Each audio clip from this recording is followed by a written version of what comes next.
Η μελέτη της ιστορίας του τρένου στη Βόρεια Ελλάδα και τα Βαλκάνια είναι ενδεικτική για το χαρακτήρα των συνόρων της περιοχής, αλλά και για την κοινότητα της παιδείας των λαών της.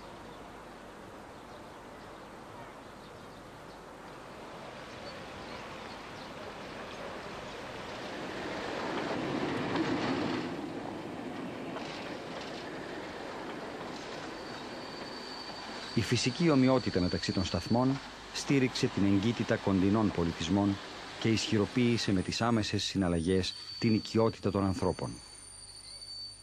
Η ανάκτηση της παλιάς δύναμης του δικτύου και μόνο από την άποψη των πολιτισμών της Χερσονήσου φαίνεται σήμερα καταλυτική. Πρόκειται για το στοιχείο που κυριαρχεί στην αρχική αλλά και στην πρόσφατη ιστορία των σιδηροδρόμων, που δεν είναι άλλο από τα δίκτυα επικοινωνίας μεταξύ διαφορετικών τόπων, πολιτισμών και ανθρώπων.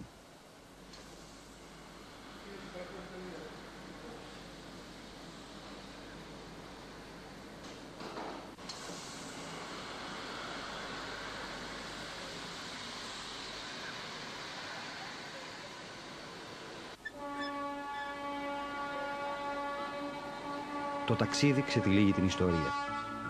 Η κατασκευή της πρώτης σιδηροδρομικής γραμμής Θεσσαλονίκης-Σκοπίων. Η εξέλιξη του δικτύου στη Μακεδονία και τη Θράκη. Το ιστορικό περιβάλλον κάθε τόπου, κάθε σταθμού. Ο απόϊχος της ζωής μιας πόλης, όπως φτάνει στο σταθμό που αποτελούσε πάντα ένα ολόκληρο μικρόκοσμο κοινωνικής και κοσμικής ζωής.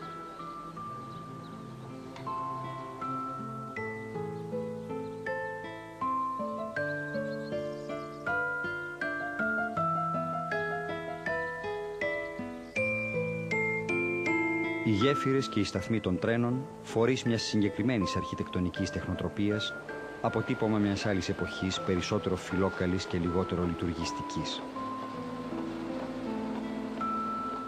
Ο σιδηρόδρομος ήταν ο βηματοδότης στη ζωή των παραμεθόριων περιοχών, όπου ο ήχος του τρένου ήταν η μόνη προσδοκία, η μόνη παρουσία του έξω κόσμου.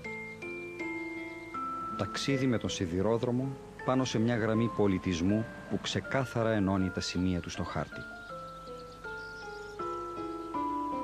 Ταξίδι με το όχημα της μετανάστευσης, εσωτερικής και εξωτερικής, το όχημα του πολέμου και της ειρήνης, της επικοινωνίας, το όχημα που κάποτε στιβάζονταν πάνω του ταξιδιώτες, φτωχοί και πλούσιοι, φαντάροι και κρατούμενοι.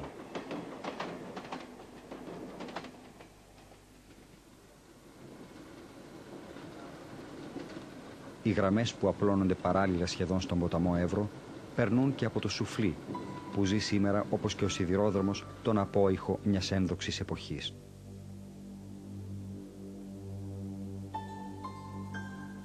Εδώ πρωταγωνιστής είναι ο μεταξοσκόλικας, που όριζε τα πάντα στη ζωή των κατοίκων, ακόμα και την αρχιτεκτονική των σπιτιών, τα περίφημα κουκουλόσπιτα.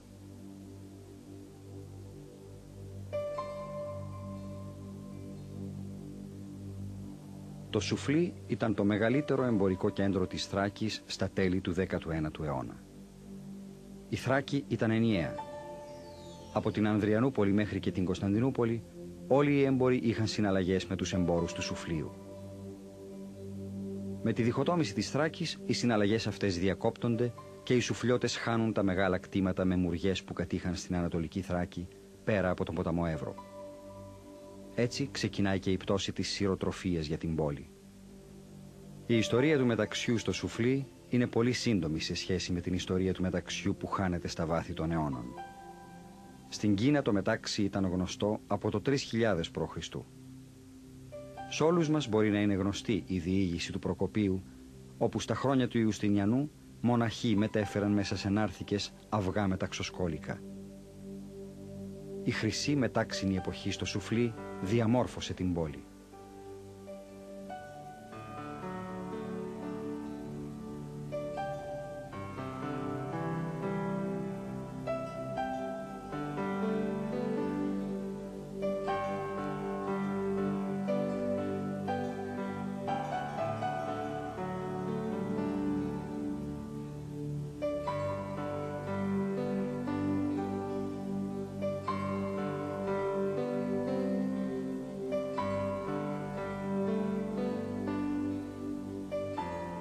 Η αρχιτεκτονική εικόνα του Σουφλίου παραμένει αναλύωτη και σήμερα λόγω της στάσιμης οικονομικής πορείας του μέσα στον χρόνο.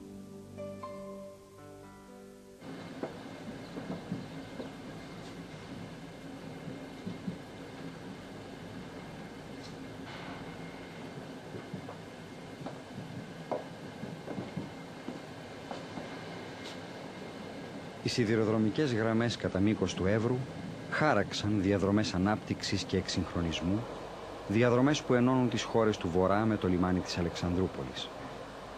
Είναι γραμμές που ενώνουν τα μαυροθαλασσίτικα περιγιάλια με τα νερά του Αιγαίου.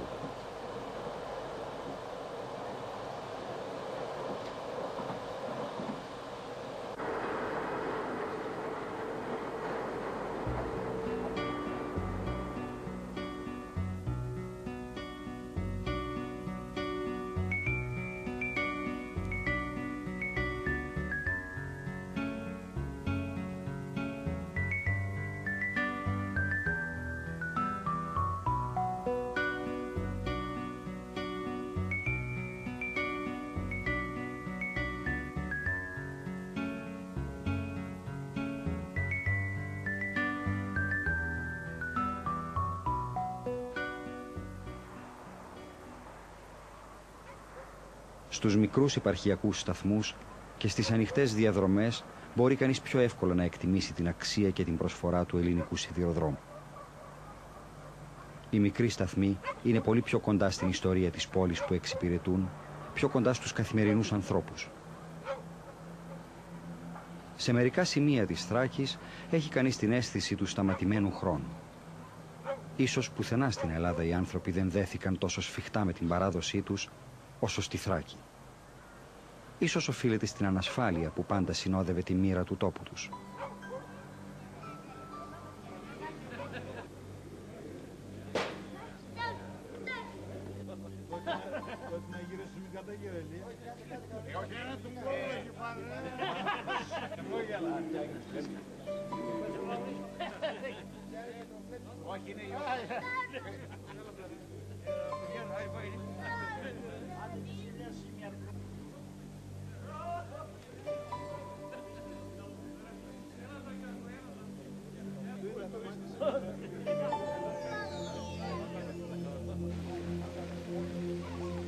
Σε μια εποχή που η ελληνική κοινωνία προσπαθεί να επαναπροσδιορίσει το ρόλο της στη σύγχρονη εποχή της παγκοσμιοποίησης, οι κάτοικοι της Θράκης, έχοντας και οι ίδιοι συνειδητοποιήσει τη θέση τους, προσπαθούν να ξεπεράσουν τα όρια της και να ξανοιχτούν στους ορίζοντες των βαλκανικών οικονομιών.